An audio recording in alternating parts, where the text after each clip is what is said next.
We're joined now virtually by Dr. Fyneface Dumnamene Fyneface, Executive Director, Youth and Environmental Advocacy Center. We head on straight now to the analysis of newspaper headlines. Dr. Fyneface, thank you so much for joining us this morning. It's such a pleasure to have you. Thank you, Natalie. Good morning to you, and good morning to you, Audrey, as well. Nice to be part of the program this morning. Welcome. It's always nice to have you, and deep apologies to you as well for the technical glitches we experienced, and thank you for staying on standby and bearing with us as we try to reconcile the issues. Thank you once again. Thank you. All right, let's take a look at headlines. Let's not keep our viewers waiting any minutes longer. We begin straight with The Guardian and the top story here. 43% spike in tax revenue spores hope for fiscal recovery deficit cuts. Police boss arms syndicate linked to Benue killings. I'm vindicated, says Onusoya as court strikes out loan controversy case. Tinubu APC leaders converge on Villa as NEC tackles crucial issues. BRICS alignments, tariff hike worsening Nigeria's economy. LCCI laments. Still here on The Guardian, Nigeria targets 100% local crude refining. Port inefficiencies, corruption, spike inflation, logistics costs by 40%. And straight to the Punch. Tariff battle escalates. Discourse rejects review talks with states. 36 state energy commissioners to meet federal government as tariff showdown worsens. Sanwo-Olu rallies governors Elumelu for 500 billion naira Lagos Food Initiative. APC expands National Assembly control with 7 new PDP defectors. 2027 presidency, PDP sees a southern candidate as game changer. Reps approved that $347 million loan for Lagos-Calabar Highway. Others, take that again, Reps approved $347 million loan for Lagos-Calabar Highway. Others, defection drama, APC, PDP exchange barbs over Adeleka's U-turn. Ogun residents protest after fatal crash kills 4 pupils. Bauchi governor minister raised the alarm over fake news threats. And straight to Nigerian News Direct, APC nears 2/3 Senate majority as 4 PDP senators defect as PDP struggles with legal setbacks, factional collapse across states. Bamidele cautions APC not to reduce gain to mere numbers. 2027, I'm tired of Tinubu, APC must be replaced, Amechi remarks. NCC moves to curb illegal vehicle tracking, issues 14-day ultimatum. Protests hit Zamfara as residents decry daily bandit killings. Makinde commissions Akobo Ojurin Olunruda Akaba Road. How our over 300 greenhouse projects will boost food production in dry season. This is according to the MD Ogun Osun Rivers Basin. Lagos launches 500 billion naira produce for Lagos Fund as Elumelu pledges 25 billion naira. And on this, Nigeria, federal government declares food prevention national security priority, unveils anticipatory action plan from reactive relief to proactive disaster response ahead of 2025 flood season. NAF airstrike eliminates 94 terrorists in Niger. FCT investors sign MOU to replicate Dubai's city walk in Abuja. Alleged 3.1 billion naira fraud. Court says ex-Benue Governor Suswam has case to answer. 4 PDP senators defect to APC as Senate's majority hits 70. Tinubu's $3 billion Eastern Rail pledge, internal PDP crisis spark major political realignment ahead of 2027. On Platform Times, Minister raises alarm as Nigeria tops cervical cancer burden in West Africa, leads in cervical, anal, oral cancers, according to the federal government. Kaduna teachers cry out as new 72,000 naira wage excludes them. Rivers teacher injured as classroom collapses during lesson. Ogun villagers block expressway after fatal crash kills pupil. Dati, I'll run in 2027 if Obi and another contender withdraw. Court jails 25-year-old for stealing yams worth 1.2 million naira in Ekiti. Amechi declares war on Tinubu's re-election bid, warns of hunger collapse if second term succeeds. And lastly here, Kwara man arrested for allegedly supplying food alcohol to kidnappers' den. to kidnappers' camp. I beg your pardon. Blueprint, Benue killings, police arrest arms syndicates, recovered rocket launcher, OP-12, AK-47, 2 GPMGs, 2,222 live ammunition to Nasarawa denies harboring killer headers. Who succeed Ganduje as APC NEC meeting host today? Top 7 North Central Minister Makura Gamade online for party's top job. Ruling parties rank swells in NAS. 7 PDP lawmakers defect. Reps wade into Dangote refinery oil marketers' rift.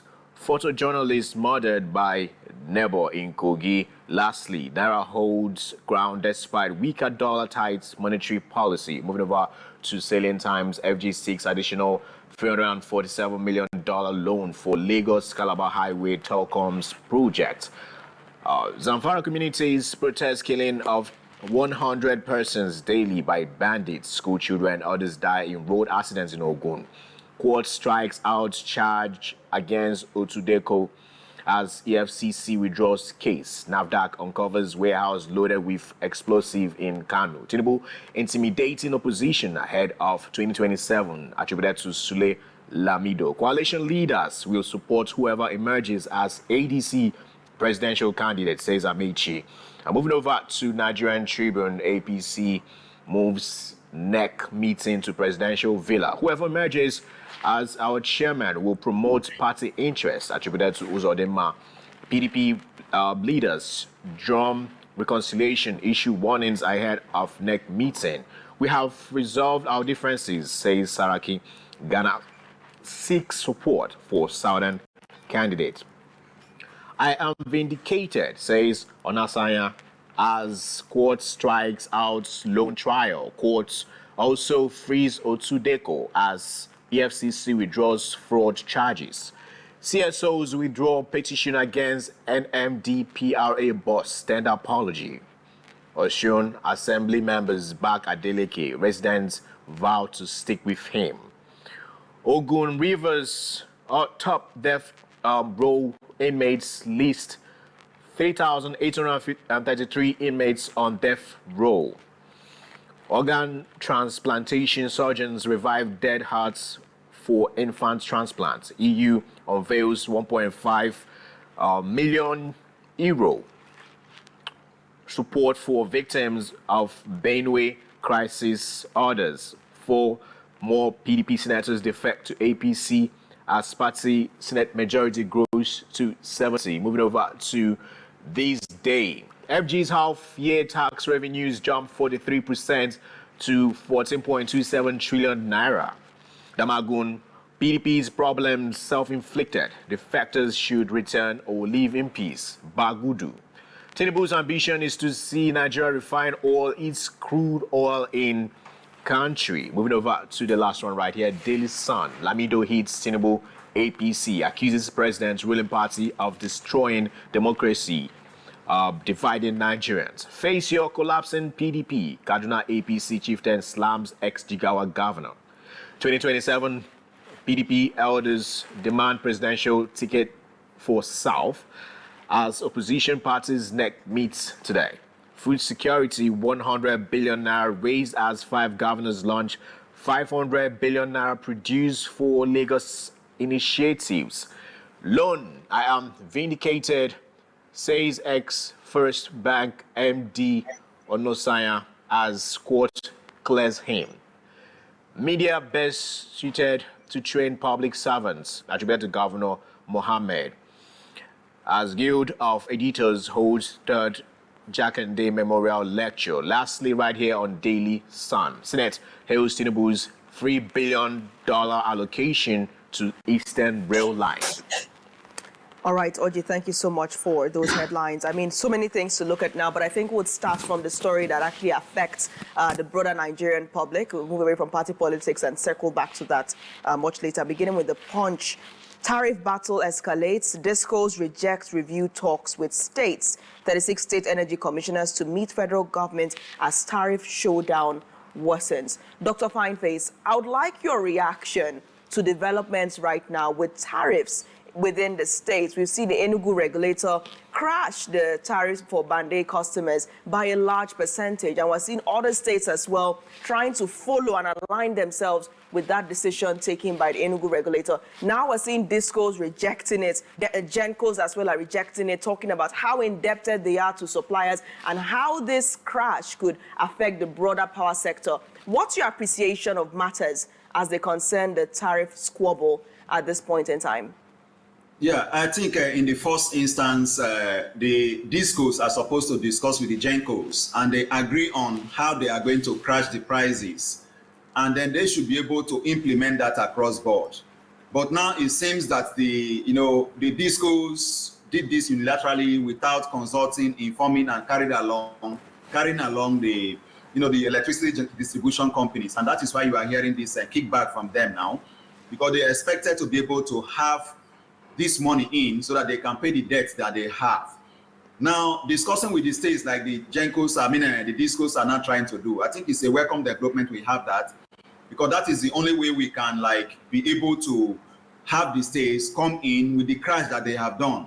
I think that crash of price is supposed to also be a kind of, dependent on the agreements of the states to pay all the debts they are owing and ensure prompt payments of electricity tariffs. But when they just crash the prices and everything is still as they are, people are not properly metered, they can't really get their money out. Those who are on estimated bills are not, paying up and things like that. Then it will make the GENCOs and discos to even go into more debt. So I think they really have to discuss this properly and ensure that a process that benefits everyone is brought to the table. Okay, what I want to ask right now, how do we strike a balance to this right now? They're complaining about the trillions being owed, right? So now who is meant to bear the brunt? The individuals too, are they meant to be part of people bearing the brunt? Yeah, Audrey, I think with what has been read, which means they crash the price, the individuals are going to benefit. They are not going to get the brunt that much. But the issue facing them, the discos, is how to recover the debt that they are being owed. How to market the electricity they are receiving from the GENCOs in such a way that they are able to have resources to pay for electricity they have bought, and then make the GENCOs to be able to have money to meet their other obligations. So it is the masses, the consumers, the customers that are going to benefit more. But then I think that it should be a win-win situation, because this is very similar to what we are hearing from Benin Republic and I think Ghana as well, that they are owing Nigeria over $11 billion from electricity generated from Nigeria. So in that case, they have to discuss and see how this money can be paid. So the discos, I must say, they were in a hurry to crash the price of the Band A customers, other than being able to engage all the stakeholders relating to this before they now crash the price in such a way that if we are going to crash the price, you are going to be able to pay what you are owing. And the state government should also push in some money to clear some backlog before they crash that debt. I am into electricity distribution, ecotricity as I call it, through the renewable energy. I understand what this is and the challenges we are passing through. But then I think that they need to really discuss and bring every stakeholder on board before taking a wide-reaching decision like what they have just taken. All right, could you clarify your stand on this matter, Dr. Fyneface? What exactly do you think about this move by the regulator? Do you think it was a good move? Do you think it was wrong? What do you think were the loopholes? Because we're seeing discourse rejecting any kind of conversation concerning this. And the Enugu regulator is not shifting its stand. It is maintaining that this is what consumers are going to pay come August 1st, 160 naira per kilowatt hour for Band A consumers, not 209 naira per kilowatt hour. So what is your exact stand on this? Should the discos be exhibiting this body language right now? Yeah, I think in the first instance, the Enugu distribution company is saying they are going to pay 160. Remember, the power they want to distribute to the customers is being supplied to them by the GENCOs. So if they do not align with the GENCOs are going to cut power to Enugu as a state. They are going to refuse to distribute to them. Let them see what they are going to say at 160.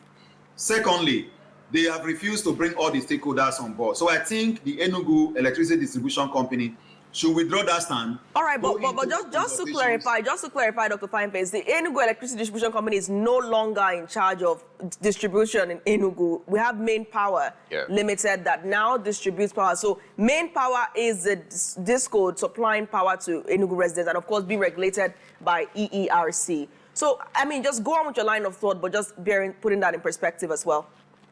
Okay, exactly. So all of these stakeholders should be brought on board. Everybody should sit down and discuss, and then they agree on what needs to be done. So what needs to be done at this particular time is to withdraw this position that is to be implemented for 160 naira per kilowatt hour, and then have a general discussion, consult with all the stakeholders, including the state government, where they can come in before they can come out with a position that everybody will accept. I think if they are going unilaterally to say that they are not going to shift their grounds, then there is going to be more crisis that will affect the consumers of electricity in Enugu State. Dr. Fyneface, what does it mean to agree?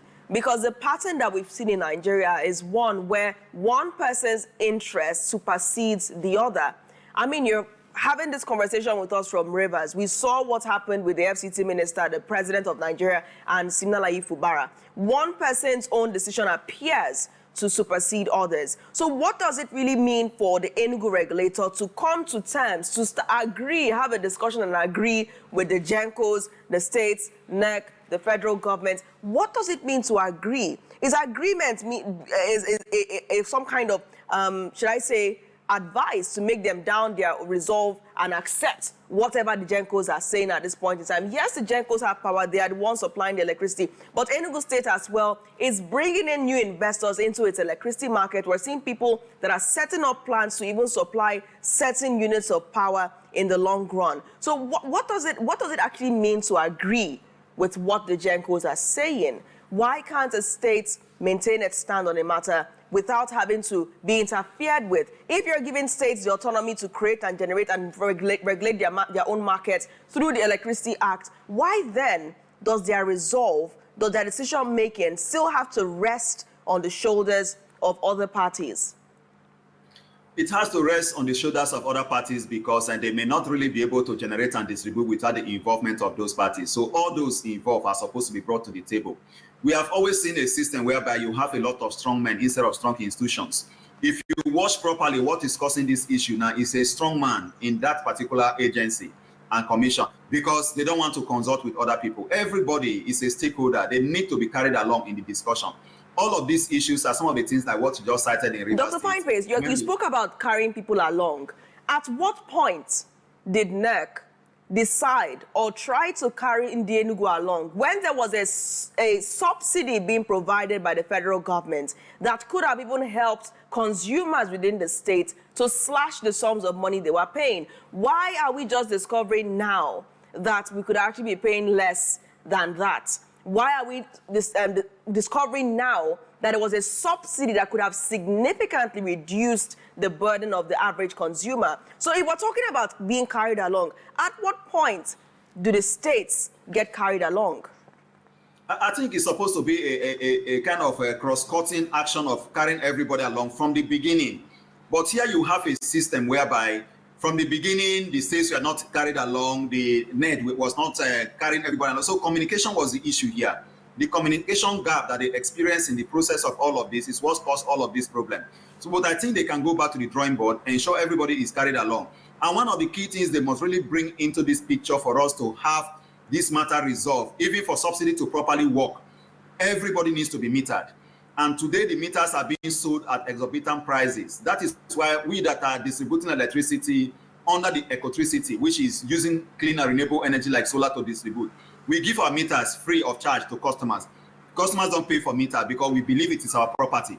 But in Nigeria, you have, these GENCOs and the discos, selling these meters to people, yet the meter is not available. And a lot of them depend on estimated bills because that is what they use to extort money from customers. So every stakeholder should be put on board. There should have even been consultative meetings across the various states, every stakeholder. Then whatever is agreed as community from those places will now be deliberated upon finally at the federal level, and then a decision is taken that will affect everybody in such a way that we won't have this complaint that is coming, because what we currently have happening in Enugu State is a time bomb that is also going to explode to other states and also affect the national decision-making body, which is the NEC.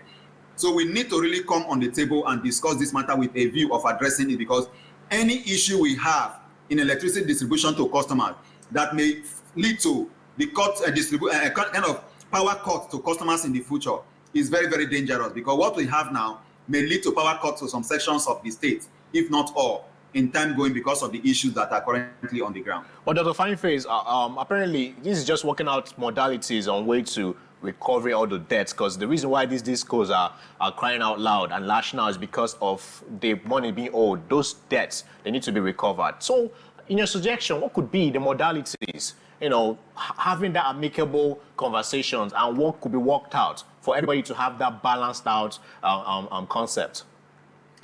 Yeah, I think what needs to be done is that the discos, we have to identify those that are owing them legitimately, possibly name them. If possible, they can also shame them by publishing their names, how much they are owing, and then publishing their account number for it to be paid. And then they are giving ultimatum that if they don't pay, they are going to drag them to courts and recover the money. If possible, we should have a special tribunal set up to try electricity debtors in the country, so that funds can be recovered and used to generate electricity for the people. It is a shame that at the level we are in Nigeria today, we do not have steady light. And Mr. President have said that if within 4 years he cannot provide electricity for Nigerians, that he should be voted out. So, and I don't know how he's going to face that in 2027 election, because these are issues that his government should face and be able to surmount as the way forward for him in 2027. So I think all of these things should be done, and therefore should be metered.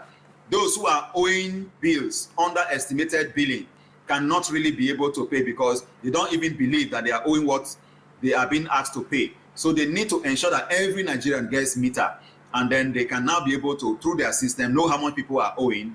Because even with the prepaid meter, there shouldn't have been debt, because you buy your unit, you put it there, when it is finished, your light goes off. That is what you're supposed to do. So one of the ways to recover their money after this bad luck is to ensure that every Nigerian have the prepaid meter, so that they just say in their offices, anybody that doesn't pay wouldn't have light in his or her house, and nobody will have to go after anybody again to recover any debts. Okay, as you stated, you made a salient point right there, as Mr. President stated, that if he doesn't give light, power to Nigerians in 4 years, that we should vote him out. Well, I don't know if that's a political statement or he really made it. He meant it, by the way. So let me bring you close to Nigerian Tribune. And yet again, the drove or defection. 4 more PDP senators defect to APC as party Senate majority grows to 70. I want your reaction to this here. Yeah, thank you, Oji. I think it's not surprising that these defections are happening, because if you look at some of the states where these senators defected from, their governors have recently defected, and the wave of defection is still, blowing through the states. Today we have 70 senators on the part of the APC. I tell you, before the end of August, we are going to have more than 72 senators that are required as the 2/3 majority in the National Assembly, especially in the Senate. The same thing is happening in the House of Reps. And that wave is going to continue and sustain till the 2027 general elections, because the window is still open. And it is very dangerous for our democracy that we have a particular party having 2/3 majority in the House. What this means is that whatever bill that is brought by the APC-led federal government to the House, they don't need the input of any other senator or support of any other senator to debate the bill and to pass the bill, because they have the 2/3 majority. And it will be difficult for any member of the APC that is part of the majority in the House to kick against any bill that is before the National Assembly, especially in the Senate, where we have this, this trend going.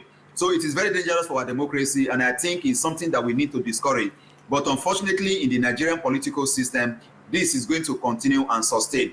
In the next few weeks, we are going to have the APC having 2/3 majority, which is 72 in the Senate. In the House of Reps, we are still going to have a kind of snow in that number, because we have 360 members of the House of Reps there, and it's going to be relatively difficult for them to hit that mark. But that is also going to climb very close to the 2/3 majority, which is about 240 that is needed to become 2/3 there.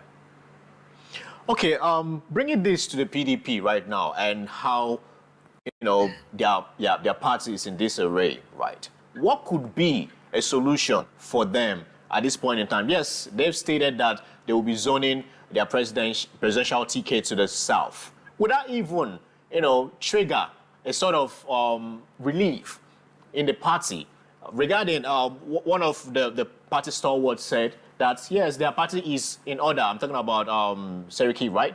That their party is in order. They are trying to fix things right now. But would that even hold water, regarding the wave that is going on right now? And Nigeria turning into a one-party state. Yeah, Audrey, I think I listened to them and everything they discussed. And I think Saraki and Professor Jerry Ghana, they really spoke well. I love the way they spoke.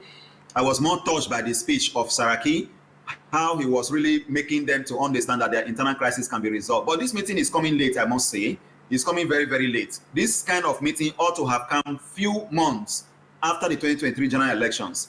And then they do a tour of the federation, calling their members, discussing with them and reassuring them that the better days are ahead and work towards this time. But they are just waking up now, less than 2 years to the next election, to begin to talk to people who are already defecting. Now, the PDP is being emptied into the ruling APC, and some of them are going into the coalition. So the fishing water here is the PDP, and they are not coming forward to discuss. I don't think this is going to really solve any problem. And I tell you, in less than 2 weeks from now, you will hear more people defecting from the PDP to the APC or the EDC coalition that is being formed.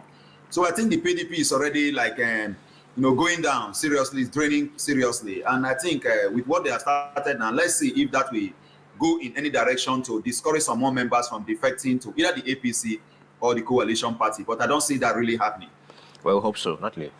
All right, Dr. Fyneface, let's take a look at this headline from This Nigeria. Federal government declares flood prevention national security priority. How do you feel about this move by the federal government? Do you think that FG is ready to take the issue of flooding seriously in the country?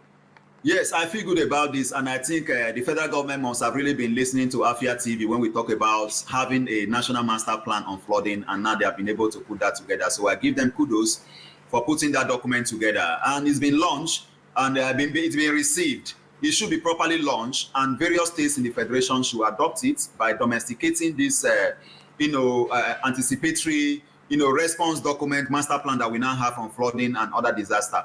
And then the document should be made available for all Nigerians to look into it, because I believe that every stakeholder has a role to play in the implementation of that document to achieve its intended proactive measures towards natural disaster and flooding. So that document should be made open, and then consultative meetings should be held. Every stakeholder should know the role they are playing. And I'm happy funds are going to be provided, because we can't really implement any master plan without proper funding. That should be done. We have the ecological fund in this country. Resources should be deployed to the various stakeholders identified in the master plan, and then we begin to see to the implementation of that. But I don't see it really making any impact in 2025, because the flooding is already here. Some communities in Rivers are already flooded, and like some other parts of the Niger Delta and other parts of the country. But I think that if we are able to practicalize what the master plan says, we should be able to put measures in place for proper response, proactive response in subsequent flooding year. Flooding is not like annual events in Nigeria. So with this plan together now, we should make it available to everybody, implemented at the state level as well, at the local government level. Every stakeholder should know their role to play, right. And then we are on the right track. Okay, now let's move on straight to Salient Times. Federal government seeks additional $347 million loan for Lagos-Calabar Highway Telecoms project. The issue of loans in Nigeria, what do you make of it? Well, I think it's very, very worrisome when I heard of the loan that we have gotten. This is even very small, but I know this is specifically for the Lagos-Calabar Highway, and telecom project is what this 347 is about. I think what the Senate approved earlier this week was even more sweeping. Every currency, Chinese yen, Japanese yen, and US dollars, pounds, everywhere loan. The loan is being too much. And I don't know why we shouldn't have moratorium on loan, whereby we suspend some of this borrowing. This Lagos-Calabar highway, to a very large extent, is consuming so much money that I don't think is needed to spend at this point in time. But to a very large extent, that project must not be unconnected to the fact that maybe the federal government or the APC-led federal government is allegedly trying to use that project to raise funds for 2027 election for themselves. I must say that allegedly, because the way the project is being, loans are being taken for that project is worrisome. And I do not think that anything that has to do with this kind of infrastructure that is not going to generate any resources for the country or even generate funds that will be used to pay back this loan should take so much of this kind of money that are being raised. We are not talking about 347 million naira, Dr. Fyneface. We're looking at $347 million. Have you been to Lagos of late, Dr. Fyneface? Yes, of course. Have you noticed the impact? Have you noticed the impact of this construction on the beaches that people once used to visit? The key attractions in Lagos. Now you see a lot of beaches are being sand-filled. A lot of beaches are being pushed to the side. I mean, do you see at some point the water perhaps revolting this change in the natural course of things? How do you feel about the ripple effect of this Lagos-Calabar Highway project, Dr. Fyneface? And tell us about your time in Lagos while you're at it. Yeah, I was in Lagos recently, but I didn't go to the very site of this project. But I remember staying in one of the hotels that I could see the Echo Atlantic City, from a hotel in Victoria Island. But the point here remains that, if this sand filling is being done and they could do it properly, no matter how the ocean revolts, they may be able to sustain the project. But I think that they need to really do the best they can to ensuring that anytime there is, ocean revolt or natural revolt, we shouldn't have the collapse of the project that so much money is being, sourced and borrowed. So, put into it. But I'm still worried, no matter how they are carrying out that project and people involved, they are just like sharing this money to do this project, and I don't see the project being able to pay back this loan within the shortest possible time. They have argued that the borrowing ceiling of Nigeria has not been reached. We must not reach the borrowing ceiling before we begin to pay back all of this. We may not have another Paris Club debt cancellation that we had during the Obasanjo regime. So we should not go ahead going to borrow thinking we can escape from being able to pay the money.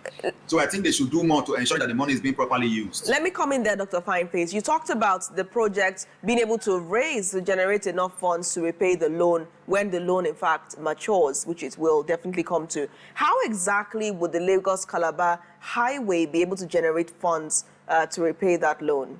No, I'm saying it will not be able to generate funds. That is what I'm asking, but if it were to generate funds, how would that walk us through that? Totally. If it were to generate funds, then I will look at the corridors. If the project is well constructed and there are corridors along the roads whereby people could build hotels for tourism, businesses can spring up, cultural villages can spring up, and then there is a toll gate on the highway whereby those who are applying the road will have to pay a certain amount of money. Then it will be easier for us to be able to raise funds from there. We also know how they steal a lot of money at the toll gates in the country and why it was even disbanded because of abuse. So what they need to do in that essence is that there should be an electronic means of you purchasing, the money into a card. That when you get to the toll gate, you don't need to talk to any human being. You just place your card on the computer system and whatever you are supposed to pay is deducted automatically from there. And then you pass. If that happens, it will be a way of being able to generate some resources that will help us to repay this loan. Let's speak realistically as well. While we have this conversation about toll gate, have you ever seen a toll gate on a major highway? I mean, try to imagine that. We're not talking about the Lekki toll gates. We're talking about a toll gate on a major highway such as this. And how many of these toll gates would you have to have? Yes, my recommendation would be that the toll gate shouldn't just be on the main highway. It should be at the boundaries of each of the states that the highway is passing. For example, in Lagos, before you begin to exit the boundary of Lagos, there should be a toll gate. You fly on the highway to where you are going to. Let's say the next state you get to is, let me say like Kwara or any other state around there.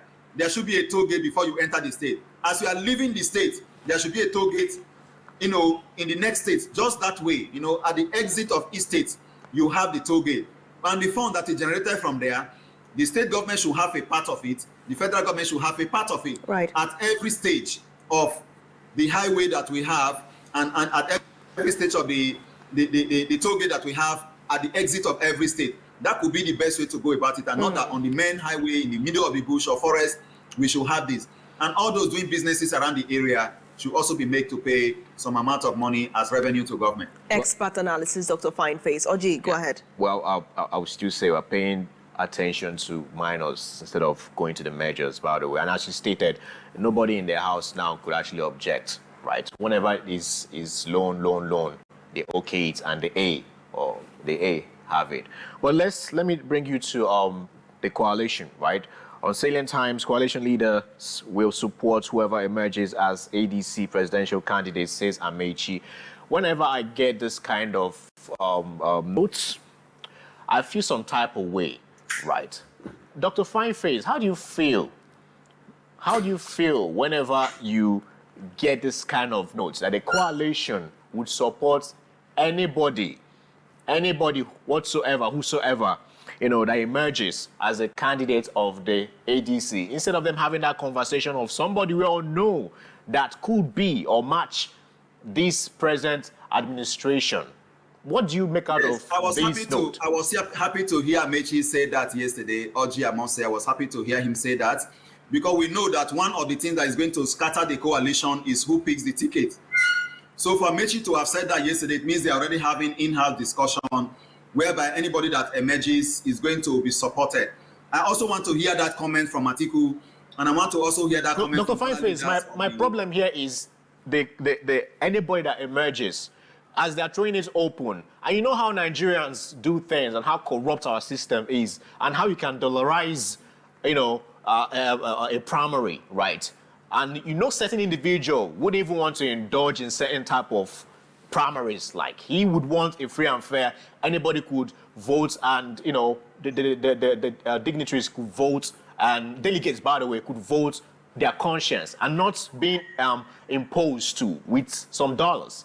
So that's my problem whenever I hear things like this. Why are they not channeling the energy to the individual we are expecting, anticipating to bring up as the flag bearer of the ADC? And, well, you can throw it open, but we know how that kind of primaries goes. I think, Oji, anything that has to do with primaries is always controlled. They always control what happens with the primaries. Everything is controlled in-house, because it's a primary election more concerned to the party on the candidate they want to put forward. So it is not like an open election where you allow people to vote for those they like. At the primaries, they decided this is the person we are going to vote for, and they have meeting to ensuring that happens when they go into election and come out of it. That is why you have a lot of control at that level. So primaries is always skewed. The democratic level of voting at the primary level is not as good as what you have at the open and general election level. So it is always over control, because they agree before they even get to the poll. This is the person we want to elect. But when you come to the general elections, why people may have those they want to vote for, because others are also voting for their candidate before someone that is not the person they intended in a particular political party emerges as the winner. So that is what we have. All right. Thank you so much, Dr. Fyneface, for joining today's analysis. Thank you once again for always being a part of the morning show the way you do. Thank you. We're going on a quick break now. When the morning show returns, yes, we'll be taking regional stories, looking at Enugu and the recent swearing-in of the 6 commissioners in Enugu, as well as the head of service by the Enugu State Governor. We'll see how it panned out, and shall we say the marching order issued to the commissioners to swing into action, hit the ground running, and avoid any such a thing as honeymoon period. Stay tuned.